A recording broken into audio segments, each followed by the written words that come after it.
सुप्रभात छात्रों। पिछले दिनों हमने शब्द अलंकार पढ़ा था। शब्द अलंकार के अंतर्गत 3 अलंकार आते हैं, अनुप्रास, यमक और श्लेष। आज हम अर्थालंकार पढ़ेंगे।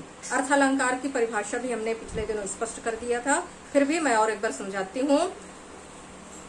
काव्य में जब अर्थ के माध्यम से अर्थालंकार, अर्थ जोड़ अलंकार संधि विच्छेद होता है। काव्य में जब अर्थ के माध्यम से सौंदर्य में वृद्धि होती है तब अर्थालंकार होता है। काव्य में जब अर्थ के माध्यम से सौंदर्य में वृद्धि होती है तब अर्थालंकार होता है। इसके 5 भेद हैं। पहला उपमा, दूसरा रूपक, तीसरा उत्प्रेक्षा, चौथा अतिशयोक्ति और 5वां मानवीकरण अलंकार। आज हम सिर्फ उपमा अलंकार करेंगे।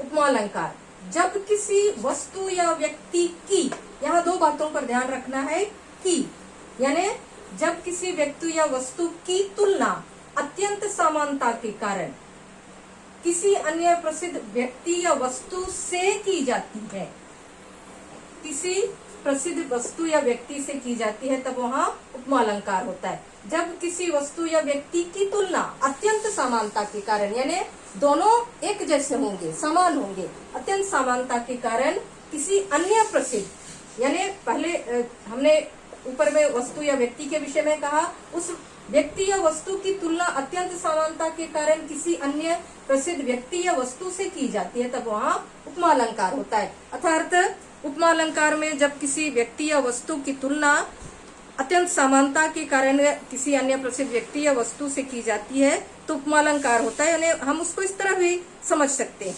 जब उपमा अलंकार में वस्तुओं के बीच समानता बताई जाती है।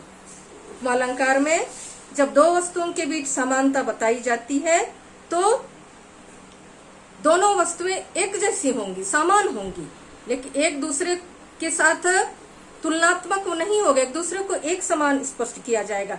सीधे सरल शब्दों में कहा जाता है जिसकी जिससे तुलना की जाए, जिसकी जिससे तुलना की जाए। जैसे प्रसिद्ध व्यक्ति या वस्तु की जिससे, यहाँ पर वस्तु या व्यक्ति जिससे तुलना की जाए, जिसकी जिससे तुलना की जाए, अत्यंत समानता के कारण उसे उपमा अलंकार कहते हैं। यानी जब किसी व्यक्ति या वस्तु, यानी ये हो गया जिसकी तुलना, किसी व्यक्ति या वस्तु की तुलना, जिसकी एक शब्द में हम कहेंगे जिसकी तुलना अत्यंत समानता के कारण जिससे तुलना की जाती है, समानता के कारण जिससे की जाती है, जिसकी जिससे तुलना की जाए। सीधे सरल शब्दों में उपमा अलंकार यही है, अत्यंत समानता के कारण जिसकी, यानी जिसकी कोई वो भी प्रसिद्ध व्यक्ति या वस्तु होगी, उसकी जिससे, और जिससे तुलना की जा रही है वह भी प्रसिद्ध व्यक्ति या वस्तु होगा, तो जिसकी जिससे तुलना की जाए वही उपमा अलंकार होता है। उपमा अलंकार में 4 अंग होते हैं। पहला प्रस्तुत, यानी जो प्रसिद्ध व्यक्ति या वस्तु जो हमारे समक्ष है, प्रसिद्ध व्यक्ति या वस्तु जो हमारे सामने है, जो प्रस्तुत है, उसको उपमेय कहा जाता है। और जो अप्रस्तुत है, यानी जिससे हम तुलना करेंगे, अप्रस्तुत यानी जो हमारे सामने नहीं है, उपमान। वाचक शब्द, वाचक शब्द मैं बता दूंगी वाचक शब्द क्या क्या आते हैं, और उन्हीं वाचक शब्दों के द्वारा हम उपमा अलंकार को समझ सकते हैं। वाचक शब्द, उसके बाद है समान धर्म। समान धर्म यानी साधारण धर्म, दोनों के में एक जैसी विशेषता होनी चाहिए। जैसे वाचक शब्द के अंतर्गत आते हैं सा, से, सी। वाचक शब्द के अंतर्गत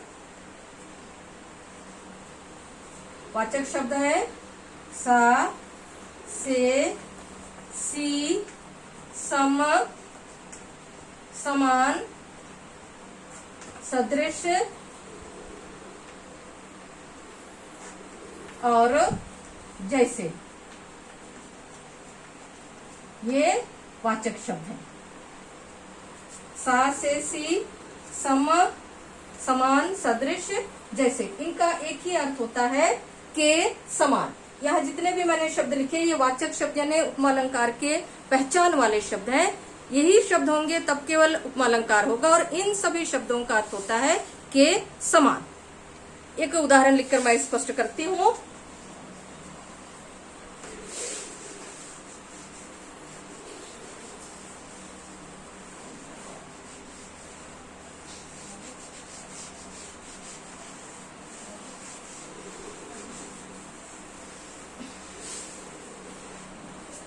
जैसे उदाहरण है पीपर पात सरिस मंडोला। पीपर पात सरिस मन डोला। ये सरिस शब्द भी वाचक शब्द है। सरिस शब्द भी वाचक है, इसका अर्थ भी होता है के समान।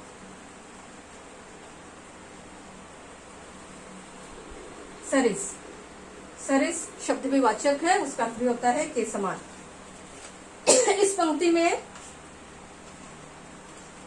सबसे उदाहरण में पीपर पात सरिस मंडोला, ये सबसे पहले ध्यान रखना है, इसमें सरिस वाचक शब्द है और वाचक शब्द को ध्यान में रखते हुए हम उपमा अलंकार को पहचान सकते हैं। इसमें सबसे पहले मैंने लिखा है उपमा अलंकार के 4 अंग होते हैं, जिसमें प्रस्तुत यानी उपमेय है। उपमेय हमें इसे सबसे पहले समझना है। जिस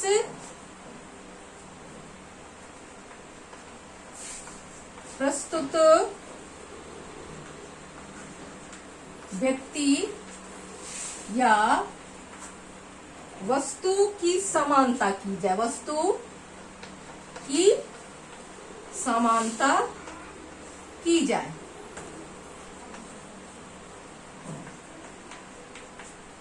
मैंने अभी अभी कहा था जिसकी समानता की जाए, जिसकी, इसलिए जिस प्रसिद्ध व्यक्ति या वस्तु की समानता की जाए।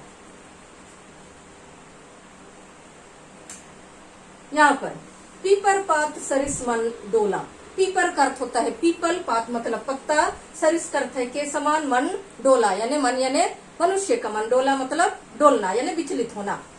तो यहाँ जिस प्रसिद्ध व्यक्ति या वस्तु की समानता की जाए, तो यहाँ पर आप अपने स्वयं भी सोचिए कि इस उदाहरण में पीपर पात सरिस मंडोला, जिस प्रस्तुत व्यक्ति यानी या वस्तु, कौन सी वस्तु प्रस्तुत है यानी कौन सी वस्तु हमारे पास है, हमारे सामने है, उसकी समानता की जाए। यहाँ पर मन शब्द है जो उपमेय है, मन उपमेय है।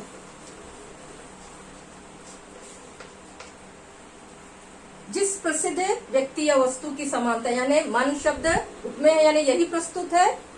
व्यक्ति या वस्तु, यहाँ व्यक्ति तो नहीं है, वस्तु के अंतर्गत हम इसे रखेंगे, तो मन उपमेय है। उसके बाद दूसरा आता है उपमान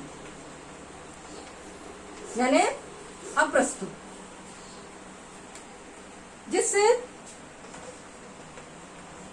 प्रस्तुत वस्तु या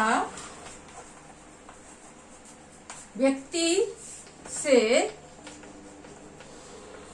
समानता की जाती है।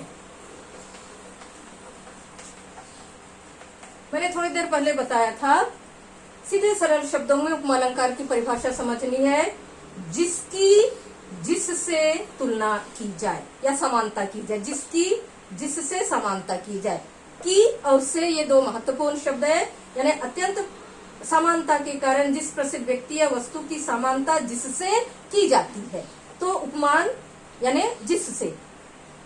जैसे इसमें पीपर पात सरिस मंडोला, मन प्रस्तुत है हमारे सामने और इसकी समानता किससे की जाएगी, कौन से ऐसे प्रसिद्ध व्यक्ति या वस्तु है उससे की जाएगी। तो यहाँ पर जो अप्रस्तुत है वह पीपर पात है। पीपर पात, पीपर पात ये उपमान है। पीपर पात उपमान यानी अप्रस्तुत है। तो जिसकी जिससे यानी मन की तुलना किससे की जा रही है, पीपर पात से। जिसकी जिससे तुलना की जाए तो जिसकी मन है और जिससे पीपर पात है, यानी मनुष्य का मन पीपल या पीपल के पत्ते के समान भ्रमित होता है यानी डोलता रहता है। उसके बाद आगे आता है वाचक शब्द। वाचक शब्द, वाचक शब्द यानी समानता का भाव प्रकट करने वाले शब्द। इसमें मैंने लिख दिया है जितने भी वाचक शब्द है, उसके बाद चौथे नंबर में आता है साधारण।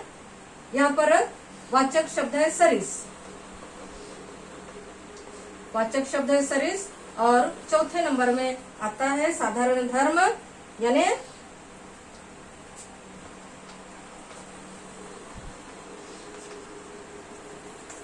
यहाँ पर है साधारण धर्म डोलना, यानी मन भी डोलता है और पीपल के पत्ते भी हवा के थोड़े से झोंके पाकर भी डोलने लगते हैं। तो इस तरह पीपर पात सरिस मन डोला, ये इस उदाहरण के द्वारा स्पष्ट हो जाता है। उपमेय यानी जिस प्रसिद्ध व्यक्ति या वस्तु की समानता की जाए, यह प्रसिद्ध व्यक्ति या वस्तु मन है और इस मन की तुलना पीपर पात से की जा रही है, यानी जिस प्रसिद्ध व्यक्ति या वस्तु से समानता की जाती है। उसके बाद वाचक शब्द है, इससे पंक्ति में सरिस, साधारण धर्म है डोलना, यानी पीपल के पत्ते की भांति मनुष्य का मन भी हमेशा विचलित होता रहता है, डोलता रहता है। आशा है उपमा अलंकार के सभी अंग अच्छी तरह स्पष्ट हो गए, मैंने उदाहरण से स्पष्ट कर दिया है। अगले दिन फिर से मैं उपमा अलंकार के भिन्न भिन्न उदाहरणों के द्वारा स्पष्ट करूंगी। धन्यवाद।